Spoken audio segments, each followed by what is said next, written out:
Hello everyone. In this video, I'm going to be showing you guys how you can add a comment to your various entries on your lists. So once you come over to any one of your list entries and you highlight it, you'll see this little icon appear. And when you hover over it, it says add comment. So once you click on this, it brings you to the edit screen where you can make changes to the various entries on here, but you can also add a comment. So if we wanted to add a comment, we could just say something like user requested their email to be updated to Courtney222@gmail.com and say the user didn't have access to do it themselves. We can just go ahead and add that comment and then come in here and make the entry change to the entry.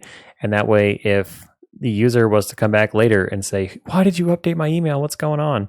That way there would be some sort of record that that user had actually called in. Hopefully the person was able to verify that that was actually the user calling in, but that the user had called in and requested their email to be changed, just so that some random admin didn't come in here and make a change to their email. So it's great for auditing, and I highly recommend that you guys use this as you make changes to entries on your lists.